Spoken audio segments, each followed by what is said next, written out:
বেহৰবাৰী আউটপোষ্টত অভিনয় কৰা মৃগাংক বৰ্মনক কেনেকৈ হত্যা কৰা হৈছিল এই CCTVৰ ফুটেজ আহি পৰিছে। আপোনালোকে দেখিলে আচৰিত হ'ব। এই CCTVৰ ফুটেজ, এইজন হৈছে মৃগাংক, খোজকাঢ়িছে কেনেকৈ তেজেৰে লুতুৰি পুতুৰি হৈ, আৰু যিজন ব্যক্তিয়ে মাৰিলে এই গোটেইখিনিয়ে দেখাম। এয়া হৈছে মৃগাংক বৰ্মন, আৰু এই মৃগাংক বৰ্মনে অভিনয় কৰিছিল বেহৰবাৰী, ৰেঙনিত, ইফালে ৰঙত, এনেকুৱা ধৰণৰ বহু চিৰিয়েলত অভিনয় কৰিছিল। এয়া মৃগাংক বৰ্মন অভিনয় কৰাৰ সময়ত দেখিছেনে, এয়া বেহৰবাৰীত অভিনয় কৰিছিল মৃগাংক বৰ্মনে। কিন্তু এই মৃগাংক বৰ্মনৰ বৰ্তমান মৃত্যু হৈছে।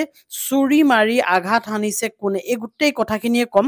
কিন্তু কেনেকৈ ক'ত আঘাত হানিলে আপোনালোকক সেই CCTVৰ ফুটেজটো মই দেখাম, য'ত মৃগাংকক মাৰি পেলোৱা হৈছিল, চুৰি মৰা হৈছিল। এজন হৈছে মৃগাংক, ৰঙত তেওঁ চিৰিয়েল কৰিছিল, আৰু তেওঁ এজন নিজৰ স্বাস্থ্যটো ভালে ৰাখিবলৈ জিমো কৰিছিল। আৰু মৃগাংকই বৰ্তমান সময়ত মৃত্যুক আঁকোৱালি লৈছে।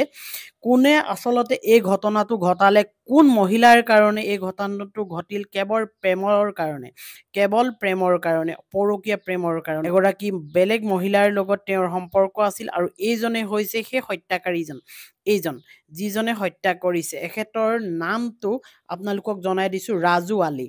হয়, এতিয়া গোটেই কথাখিনি শুনিব, কিন্তু তাৰ আগত আপোনালোকে এই ফুটেজটো অকণমান চাই লওক, যিটো ফুটেজ মই দেখাম এতিয়া। এয়া হৈছে হোটেলৰ সন্মুখভাগ, হোটেল চিলভাৰ অৰ্কিডৰ সন্মুখত, আৰু এই চিৰিয়েদি এতিয়া নামি আহিব মৃগাংক। আপোনালোকে লক্ষ্য কৰিব, মৃগাংক নামি আহিব, চাব একদম লাইভ ফুটেজ, তেওঁলোকৰ CCTVৰ ফুটেজৰ পৰা এইখিনি দেখুওৱা হৈছে। ধলং ধপংকৈ নামি আহিব। তাৰপিছত নামি আহি কি কৰিব চাব, এইবোৰ হৈছে চিকিউৰিটি গাৰ্ড, তাত থকা চিকিউৰিটি গাৰ্ড। এইজন যে ওলাই গৈছে, এইজন বগাজন দেখিছে, এইজনেই হৈছে হত্যাকাৰী।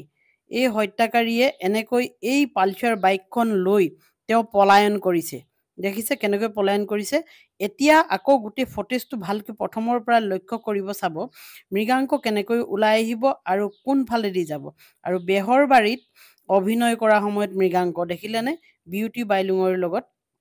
ইয়াৰ ৰাস্তাৰ পথত মৃগাংক খোজকাঢ়ি গৈছে ধলং ধপংকৈ, তেজেৰে লুতুৰি পুতুৰি, তেওঁক সহায় কৰোঁতা কোনো নাই এনেকৈ।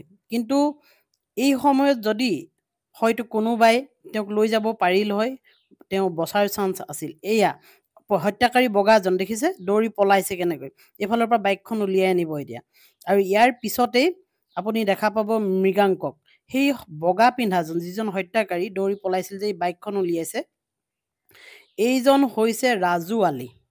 এই ৰাজু আলী, আৰু এইফালে চিকিউৰিটি আছে দেখিছে, চিকিউৰিটিও দৌৰা দৌৰি কৰি গৈছে, তেজেৰে লুতুৰি পুতুৰি হৈ খোজকাঢ়ি যোৱা মৃগাংকক দেখি। আৰু মই কাষত দেখাই আছোঁ, এই বাইক লৈ যোৱা ব্যক্তিজনেই হৈছে এতিয়া ডাঙৰ স্ক্ৰীণত দেখাই থকা এই ব্যক্তিজন। এয়া পলাইছে হত্যাকাৰী কেনেকৈ।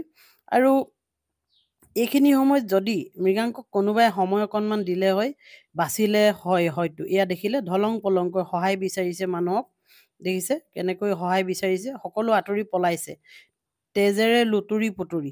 এই হোটেলৰ ৰুমত মৃগাংকই কটাইছিল এগৰাকী মহিলাৰ লগত।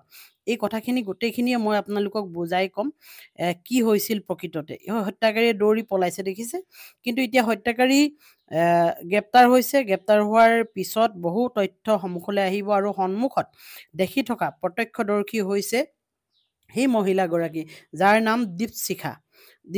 এতিয়া মই আপোনালোকক গোটেই ঘটনাটো কৈছোঁ, আপোনালোকে শুনক। মৃগাংক হৈছে এজন অভিনয় কৰা যুৱক, মৃগাংক বৰ্মন। তেওঁক চুৰিৰে আঘাত কৰিছে, আৰু আচল ঘটনাটো হৈছে এগৰাকী মহিলাক লৈ, দীপশিখা বৈশ্য। আৰু এখন হোটেলত এই মৃগাংকই গৈ এটা ৰুম ভাড়ালৈ লৈছিল। হোটেলখনৰ নাম হৈছে চিলভাৰ অৰ্কিড। হোটেলত তেওঁ 209 নম্বৰ ৰুমটো ভাড়ালৈ লৈছিল, আৰু সেই ভাড়ালৈ লোৱা ৰুমটোলৈ গৈছিল দীপশিখা বৈশ্য। আৰু দীপশিখা বৈশ্য এগৰাকী বিবাহিতা মহিলা, এই কথাটো গম পোৱা গৈছে বিশেষ সূত্ৰে। আৰু তাত তেওঁলোকে সময় কটাই আছিল। ঠিক সেই সময় কটাই থকাৰ সময়তেই এজন ব্যক্তি পালচাৰ বাইক লৈ আহিল, আৰু পালচাৰ বাইক লৈ আহি সেই বিশেষ ৰুমটোত গৈ ৰুমটোৰ পৰা উলিয়াই আনিলে দুইজন ব্যক্তিক।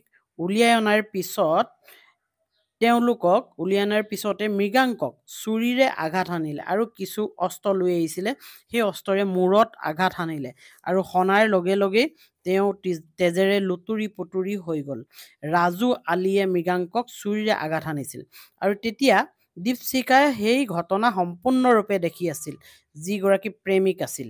আচলতে এটা কথা এতিয়া স্পষ্ট হৈ পৰিছে আৰু পুলিচেও কৈছে, জেৰাত যিজনক ধৰিছে হত্যাকাৰীজনক, যিহেতু সেইজনে কৈছে যে দীপশিখা, মৃগাংক আৰু ৰাজু আলীৰ মাজত ত্ৰিকোণীয়া এটা প্ৰেম চলি আছিল আৰু সেই কথাটোৰ বাবেই আজি মৃগাংকৰ এই অৱস্থা হ'ল। গতিকে বৰ্তমান সময়ত বৰ চৰ্চিত হৈ পৰিছে যে বেহৰবাৰীত অভিনয় কৰা বা অন্যান্য চিৰিয়েলবোৰত অভিনয় কৰা এজন ভাল অভিনেতা আমাৰ সমাজৰ পৰা নাইকিয়া হৈ যোৱাটো।